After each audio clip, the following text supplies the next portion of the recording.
Good morning.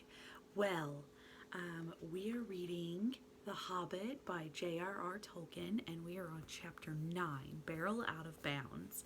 So we are leaving Thorin Oakenshield. If you remember, he was taken captive by the Wood Elves at the end of chapter 8.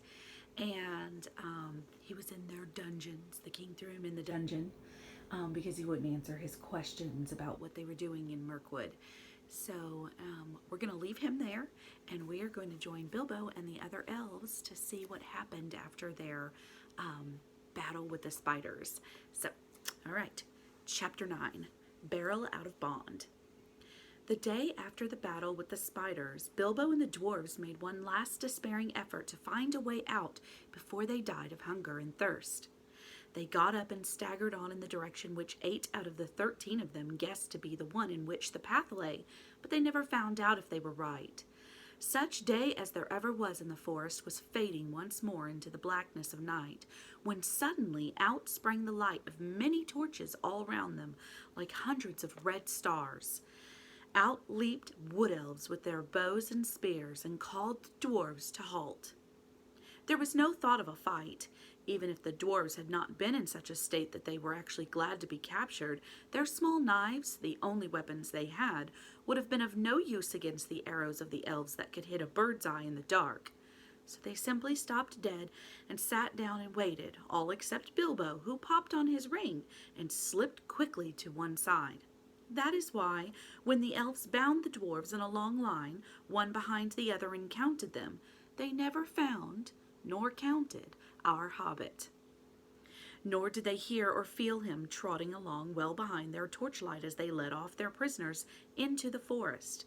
Each dwarf was blindfolded, but that did not make much difference, for even Bilbo, with the use of his eyes, could not see where they were going, and neither he nor the others knew where they had started from anyway. Bilbo had all he could do to keep up with the torches, for the elves were making the dwarfs go as fast as they ever could, even sick and weary as they were. The king had ordered them to make haste. Suddenly the torches stopped, and the hobbit had just time to catch up to them before they began to cross the bridge. This was the bridge that led across the river to the king's doors. The water flowed dark and swift and strong beneath, and at the far end were gates before the mouth of a huge cave that ran into the side of a steep slope covered with trees. There were great beaches came right down to the bank till their feet were in the stream. Across the bridge the elves thrust their prisoners, but Bilbo hesitated in the rear. He did not at all like the look of that cavern mouth, and he only made up his mind not to desert his friends just in time to scuttle over at the heels of the last elves before the great gates of the king closed behind them with a clang. Inside, the passages were lit with red torchlight, and the elf guards sang as they marched along the twisting, crossing, and echoing paths. These were not like those of the goblin cities. They were smaller, less deep underground, and filled with a cleaner air. In a great hall with pillars hewn out of living stone sat the elven king on a chair of carven wood. On his head was a crown of berries and red leaves, for the autumn was come again. In the spring he wore a crown of woodland flowers. In his hand he held a carven staff of oak. Oh, here, look, there's a picture. The Elven King's Cave. Check that out. All the trees and the opening. That's pretty cool to see. All right. The prisoners were brought before him, and though he looked grimly at them, he told his men to unbind them, for they were ragged and weary. Besides, they need no ropes here, said he. There's no escape from my magic doors for those who were once brought inside. Long and searchingly he questioned the dwarves about their doings and where they were going to, and where they were coming from, but he got little more news out of them than he had gotten out of Thorin. They were surly and angry, and did not even pretend to be polite. "What have we done, O king?" said Balin, who was the eldest left. "Is it a crime to be lost in the forest? To be hungry and thirsty? To be trapped by spiders? Are the spiders your tame beasts or your pets, if killing them makes you angry?" Such a question, of course, made the king angrier than ever, and he answered, It is a crime to wander into my realm without leave. Do you forget that you were in my kingdom, using the road that my people made? Did you not 3 times pursue and trouble my people in the forest and rouse the spiders with your riot and clamor? After all disturbance you have made, I have a right to know what brings you here, and if you will not tell me now, then I will keep you all in prison until you have learned some sense and manners. Then he ordered the dwarves each to be put into a separate cell, and to be given food and drink, but not to be allowed to pass the doors of their little prisons until one at least of them was willing to tell him all he wanted to know. But he did not tell them that Thorin was also a prisoner with him, for it was our Bilbo that found that out. Poor Mr. Baggins! It was a weary long time that he lived in that place all alone, and always in hiding, and never daring to take off his ring, hardly daring to sleep, even tucked away in the darkest and remotest corners that he could find. For something to do, he took to wandering around the Elven King's palace. Magic shut the gates, but he could sometimes get out if he was quick. Companies of the Wood Elves, sometimes with the king at their head, would from time to time ride out to hunt, or to other business in the woods and in the lands to the east. Then, if Bilbo was very nimble, he could slip out just behind them, though it was a dangerous thing to do. More than once he was nearly caught in the doors as they clashed together when the last elf passed, yet he did not dare to march among them because of his shadow, altogether thin and wobbly as it was in torchlight, or for fear of being bumped into and discovered. And when he did go out, which was not very often, he did no good. He did not wish to desert the dwarves, and indeed he did not know where in the world to go without them. He could not keep up with the hunting elves all the time they were out, so he never discovered the ways out of the wood, and was left to wander miserably in the forest, terrified of losing himself, until a chance came of returning. He was hungry, too, outside, for he was no hunter, but inside the caves he could pick up a living of some sort by stealing food from the store or table when no one was at hand. I am like a burglar that can't get away, but most go on miserably burgling the same house day after day, he thought. Well, this is the dreariest and dullest part of all this wretched, tiresome, uncomfortable adventure. Oh, I wish I was back in my hobbit hole by my own warm fireside with my lamp shining.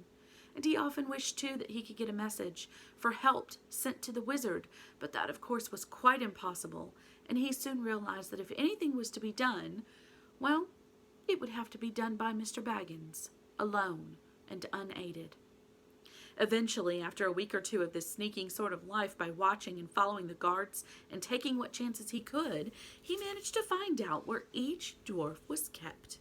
He found all their 12 cells in different parts of the palace, and after a time he got to know his way about very well. What was his surprise one day to overhear some of the guards talking and to learn that there was another dwarf in the prisons too, in a specially deep, dark place. He guessed at once, of course, that this was Thorin, and after a while he found that his guess was right. At last, after many difficulties, he managed to find the place when no one was about and to have a word with the chief of the dwarfs. Thorin was too wretched to be angry any longer at his misfortunes, and was even beginning to think of telling the king all about his treasure and his quest, which shows how low-spirited he had actually become, when he heard Bilbo's little voice at his keyhole. He could hardly believe his ears. Soon, however, he made up his mind that he could not be mistaken, and he came to the door and had a long whispered talk with the hobbit on the other side. So it was that Bilbo was able to take secretly Thorin's message to each of the other imprisoned dwarves, telling them that Thorin, their chief, was also in prison close at hand, and that no one was to reveal their errand to the king, not yet, nor before Thorin gave the word. For Thorin had taken heart again, hearing how the hobbit had rescued his companions from the spiders, and so he was determined once more not to ransom himself with promises to the king of a share in the treasure, until all hope of escaping in any other way had disappeared, until, in fact, the remarkable Mr. Invisible Baggins, of whom he began to have a very high opinion of indeed, had altogether failed to think of something clever. The other dwarves quite agreed when they got the message. They all thought their own shares in the treasure, which they quite regarded as theirs, in spite of their plight and the still unconquered dragon, would suffer seriously if the wood elves claimed part of it. And they all trusted Bilbo. Just what Gandalf had said would happen, you see. Perhaps that was part of his reason for going off and leaving them. Bilbo, however, did not feel nearly so hopeful as they did. He did not like being depended on by everyone, and he wished he had the wizard at hand. But that was no use. Probably all the dark distance of Mirkwood lay between them. He sat and thought until his head nearly burst. But no bright idea would come. One invisible ring was a very fine thing, but it was not much good among 14. But of course, as you have guessed, he did rescue his friends in the end, and I'm going to tell you how that happened. One day, noising and wandering about, Bilbo discovered a very interesting thing. The great gates were not the only entrance to the caves. A stream flowed under part of the lowest regions of the palace and joined the forest river some way further to the east, beyond the steep slope out of which the main mouth opened. Where this underground watercourse came from, the hillside, there was a water gate. There the rocky roof came down close to the surface of the stream, and from it a portcullis could be dropped right to the bed of the river to prevent anyone coming in or out that way. Portcullis is a Latin word, by the way. If anyone had come in that way, he would have found himself in a dark, rough tunnel leading deep into the heart of the hill. But at one point where it passed under the caves, the roof had been cut away and covered with great oaken trapdoors. These opened upwards into the king's cellars. There stood barrels and barrels and barrels, for the wood elves, and especially their king, were very fond of wine, though no vines grew in those parts. The wine and other goods were brought from far away, from their kinsfolk in the south, or from the vineyards of men in distant lands. Hiding behind one of the largest barrels, Bilbo discovered the trapdoors and their use. And lurking there, listening to the talk of the king's servants, he learned how the wine and other goods came up from rivers, or overland to the long lake. It seemed a town of men still throve there, built out on bridges far into the water, as a protection against enemies of all sorts, and especially against the dragon of the mountain. From Lake Town, the barrels were brought up the forest river. Often they were just tied together like big rafts and poled or rowed up the stream, and sometimes they were loaded onto flat boats. When the barrels were empty, the elves cast them through the trapdoors, opened the water gate, and out the barrels floated on the stream, bobbing along until they were carried by the current to a place far down the river where the bank jutted out near to the very eastern edge of Mirkwood. There they were collected and tied together and floated back to Lake Town, which stood close to the point where the forest river flowed into the long lake. For some time Bilbo sat and thought about this water gate and wondered if it could be used for the escape of his friends, and at last he had the desperate beginnings of a plan. The evening meal had been taken to the prisoners. The guards were trampling away down the passages, taking the torchlight with them, and leaving everything in darkness. Then Bilbo heard the king's butler bidding the chief of the guards good night. "Now come with me," he said, "and taste the new wine that has just come in. I shall be hard at work tonight clearing the cellars of the empty wood, so let us have a drink first to help the labor." "Very good," laughed the chief of the guards. "I'll taste with you and see if it is fit for the king's table. There is a feast tonight, and it would not do to send up poor stuff." When he heard this, Bilbo was all in a flutter, for he saw that luck was with him, and he had a chance at once to try his desperate plan. He followed the two elves until they entered a small cellar and sat down at a table on which 2 large flagons were set. Soon they began to drink and laugh merrily. Luck of an unusual kind was with Bilbo then. It must be potent wine to make a wood elf drowsy, but this wine, it would seem, was the heady vintage of the great gardens of Dorwinion, not meant for his soldiers or servants, but for the king's feasts only, and for smaller bowls, not for the butler's great flagons. Very soon the chief guard nodded his head, and then he laid it on the table and fell fast asleep. The butler went on talking and laughing to himself for a while without seeming to notice, but soon his head too nodded to the table, and he fell asleep and snored beside his friend. Then in crept the Hobbit. Very soon the chief guard had no keys, but Bilbo was trotting as fast as he could along the passages toward the cells. The great bunch seemed very heavy to his arms, and his heart was often in his mouth in spite of his ring, for he could not prevent the keys from making every now and then a loud clink and clank, which put him all in a tremble. First he unlocked Balin's door, and locked it again carefully as soon as the dwarf was outside. Balin was most surprised, as you can imagine, but glad as he was to get out of his wearisome little stone room, he wanted to stop and ask questions, and know what Bilbo was going to do, and wanted to know all about it. "There's no time now," said the Hobbit. "You just follow me. We must all keep together and not risk getting separated. All of us must escape or none, and this is our last chance. If this is found out, goodness knows where the king will put you next, with chains on your hands and feet too, I expect. So don't argue, there's a good fellow." And then off he went from door to door, until his following had grown to 12, none of them any too nimble, what with the dark and with their long imprisonment. Bilbo's heart thumped every time one of them bumped into another, or grunted or whispered in the dark. "Drat this dwarvish racket," he said to himself. But all went well, and they met no guards. As a matter of fact, there was a great autumn feast in the woods that night and in the halls above, and nearly all the king's folks were merrymaking. At last, after much blundering, they came to Thorin's dungeon, far down in a deep place, and fortunately not far from the cellars. "Upon my word," said Thorin, when Bilbo whispered to him to come out and join his friends, "Gandalf spoke true as usual. A pretty fine burglar you make, it seems, when the time comes. I am sure we are all forever at your service, whatever happens after this. But what comes next?" Bilbo saw that the time had come to explain his idea as far as he could, but he did not feel at all sure how the dwarves would take it. His fears were quite justified, for they did not like it a bit, and started grumbling loudly in spite of their danger. "We shall be bruised and battered to pieces and drowned too, for certain," they muttered.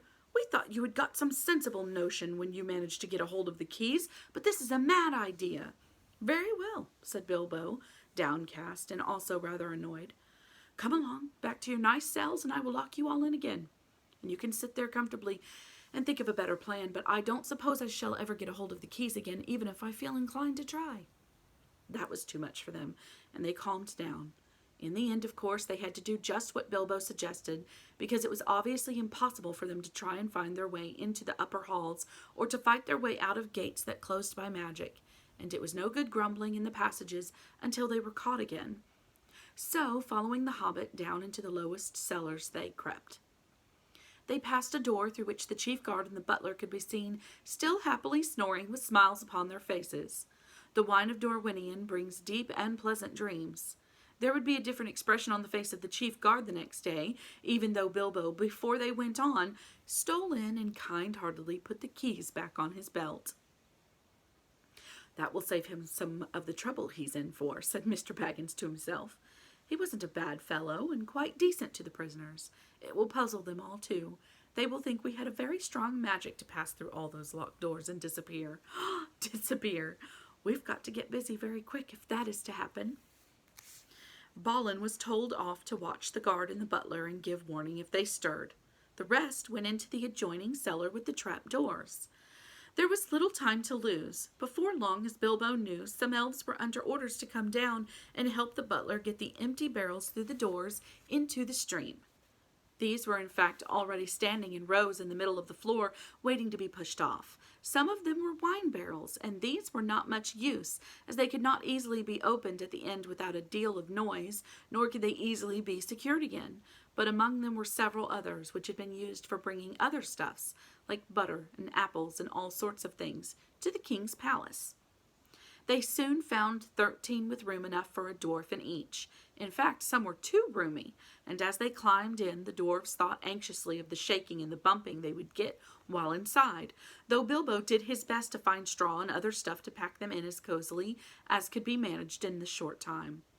At last 12 dwarves were stowed. Thorin had given a lot of trouble and turned and twisted in his tub, and grumbled like a large dog in a small kennel, while Balin, who came last, made a great fuss about his air holes and said he was stifling even before his lid was on. Bilbo had done what he could to close holes in the sides of the barrels and to fix on all the lids as safely as could be managed, and now he was left alone again, running around, putting the finishing touches to the packing, and hoping against hope that his plan would come off. It had not been done a bit too soon. Only a minute or two after Balin's lid had been fitted on, there came the sound of voices and the flicker of lights. A number of elves came laughing and talking into the cellars and singing snatches of song. They had left a merry feast in one of the halls and were bent on returning as soon as they could. "Where's old Gallion the butler?" said one. "I haven't seen him at the tables tonight. He ought to be here now to show us what is to be done." "I shall be angry if the old slow coach is late," said another. "I've no wish to waste time down here while the song is up." "Ha ha!" came a cry. "Look, here's the old villain with his head on a jug. He's been having a little feast all to himself and his friend the captain." "Shake him and wake him," shouted the others impatiently. Gallion was not at all pleased at being shaken or wakened, and still less at being laughed at. "You're all late," he grumbled. "Here I am, waiting and waiting down here, while you fellows drink and make merry and forget your tasks." "Small wonder if I fall asleep from all the weariness." "Small wonder," said they, "when the explanation stands close at hand in a jug. Come, give us a taste of your sleeping draught before we fall to. No need to wake the turnkey yonder. He's had his share by the looks of it." Then they drank one round and became mighty merry all of a sudden, but they did not quite lose their wits. "Save us, Gallion," cried some. "You began your feasting early and muddled your wits. You've stacked some full casks here instead of the empty ones, if there's anything in the weight of them." "Get on with the work," growled the butler. "There's nothing in the feeling of weight in an idle tosspot's arms. These are the ones to go and no others, so do as I say." Very well, they answered, rolling the barrels to the opening. "On your head be it, if the king's full butter tubs and his best wine is pushed into the river for the lakemen to feast on for nothing. Roll, roll, roll, roll, roll, roll, rolling down the hole. Heave ho, splash plump, down they go and down they bump." So they sang as first one barrel and then another rumbled to the dark opening and was pushed over into the cold water some feet below. Some barrels were really empty, and some tubs were neatly packed with a dwarf each, but down all they went, one after another, with many a clash and a bump, thudding on top of ones below, smacking into the water, jostling against the walls of the tunnel, knocking into one another, and bobbing away down the current. It was just at this moment that Bilbo suddenly discovered the weak point in his plan. Most likely you saw it some time ago and have been laughing at him, but I don't suppose you would have done half as well yourselves if you were in his place. Of course, he was not in a barrel himself, nor was there anyone to pack him in, even if there had been a chance. It looked as if he would certainly lose his friends this time. Nearly all of them had already disappeared through the dark trap door, and get utterly left behind and have to stay lurking as a permanent burglar in the elf caves forever. For even if he would have escaped through the upper gates at once, he had precious small chance of ever finding the dwarves again. He did not know the way by land to the place where the barrels were collected. He wondered what on earth would happen to them without him, for he had not had time to tell the dwarves all that he had learned or what he had meant to do once they were out of the wood. While all these thoughts were passing through his mind, the elves began very merry singing a song round the river door. Some had already gone to haul on the ropes which pulled up the portcullis at the water gate, so as to let out the barrels as soon as they were all afloat below. "Down the swift dark stream you go, back to lands you once did know. Leave the halls and caverns deep, leave the northern mountain steep, where the forest wide and dim stoops in shadow gray and grim. Float beyond the world of trees, out into the whispering breeze. Past the rushes, past the reeds, past the marshes, waving weeds, through the mist that riseth white, up from mere and pool at night. Follow, follow stars that leap up the heavens cold and steep. Turn when dawn comes over land, over rapid, over sand. South away and south away, seek the sunlight and the day. Back to pasture, back to mead, where the kine and oxen feed. Back to gardens on the hills, where the berry swells and fills. Under sunlight, under day, south away and south away. Down the swift dark stream you go, back to lands you once did know. Now the very last barrel was being rolled to the doors.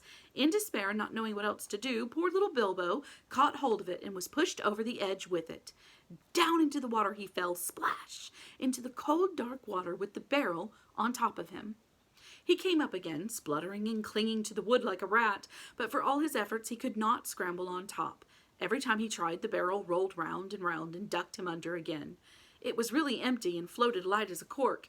Though his ears were full of water, he could hear the elves still singing in the cellar above. Then suddenly the trapdoors fell to with a boom, and their voices faded away.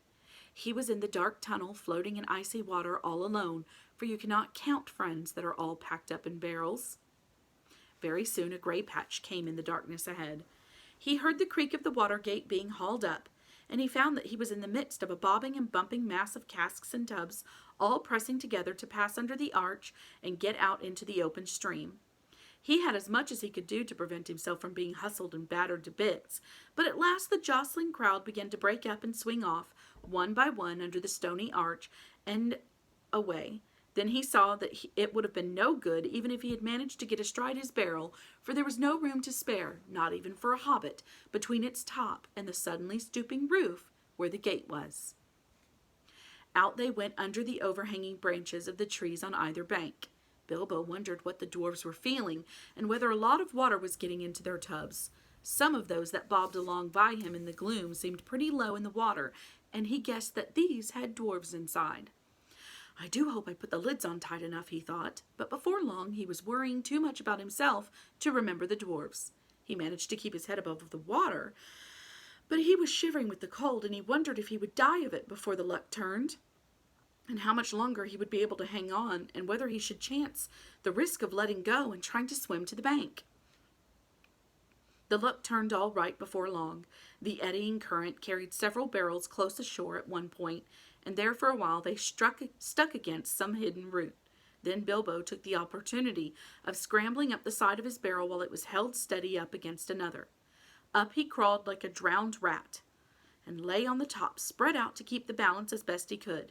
The breeze was cold, but better than the water, and he hoped he would not suddenly roll off again when they started off once more. Before long, the barrels broke free again and turned and twisted off down the stream and out into the main current. Then he found it quite as difficult to stick on as he had feared, but he managed it somehow, though it was miserably uncomfortable. Luckily, he was very light, and the barrel was a good big one, and being rather leaky, had now shipped a small amount of water. All the same, it was like trying to ride without bridle or stirrups, a round-bellied pony that was always thinking of rolling in the grass. In this way, at last, Mr. Baggins came to a place where the trees on either hand grew thinner. He could see the paler sky between them. The dark river opened suddenly wide, and there it was joined to the main water of the forest river, flowing down in haste from the king's great doors. There was a dim sheet of water, no longer overshadowed, and on its sliding surface there were dancing and broken reflections of clouds and of stars. Then the hurrying water of the forest river swept all the company of casks and tubs away to the north bank, in which it had eaten out a wide bay. This had a shingly shore, under hanging banks, and was walled at the eastern end by a little jutting cape of hard rock. On the shallow shore, most of the barrels ran aground, though a few went on to bump against the stony pier. There were people on the lookout on the banks. They quickly poled and pushed all the barrels together into the shallows, and when they had counted them, they roped them together and left them till the morning. Oh, those poor dwarves! Bilbo was not badly off now. He slipped from his barrel and waded ashore, and then sneaked along to some huts that he could see near the water's edge. He no longer thought twice about picking up a supper uninvited if he got the chance. He had been obliged to do it for so long, and he knew now only too well what it was to be really hungry, not merely politely interested in the dainties of a well-filled larder. Also, he had caught a glimpse of a fire through the trees, and that appealed to him with his dripping and ragged clothes, clinging to him cold and clammy. There is no need to tell you much of his adventures that night, for now we are drawing near the end of the eastward journey, and coming to the last and greatest adventure, so we must hurry on. Of course, helped by his magic ring, he got on very well at first, but he was given away in the end by his wet footsteps and the trail of drippings that he left wherever he went or sat. And also he began to snivel, and wherever he tried to hide, he was found out by the terrific explosions of his suppressed sneezes. Very soon, there was a fine commotion in the village by the riverside, but Bilbo escaped into the woods carrying a loaf and a leather bottle of wine and a pie that did not belong to him. The rest of the night he had to pass wet as he was, and far from a fire, but the bottle helped him to do that, and he actually dozed a little on some dry leaves, even though the year was getting late and the air was chilly. He woke again with a specially loud sneeze. It was already gray morning, and there was a merry racket down by the river. They were making up a raft of barrels, and the raft elves would soon be steering it off down the stream to Lake Town. Bilbo sneezed again. He was no longer dripping, but he felt cold all over. He scrambled down as fast as his stiff legs would take him and managed just in time to get onto the massive casks without being noticed in the general bustle. Luckily, there was no sun at the time to cast an awkward shadow, and for a mercy he did not sneeze again for a good while. There was a mighty pushing of poles. The elves that were standing in the shallow water heaved and shoved. The barrels, now all lashed together, creaked and fretted. "This is a heavy load," some grumbled. "They float too deep. Some of these are never empty. If they had come ashore in the daylight, we might have had a look inside," they said. "Well, there's no time now," cried the raftmen from the front. "Let's shove off." And off they went at last, slowly at first, until they had passed the point of rock where other elves stood to fend them off with poles, and then quicker and quicker as they caught the main stream, and went sailing away down, down towards the lake. They had escaped the dungeons of the king, and were through the wood, but whether alive or dead still remains to be seen.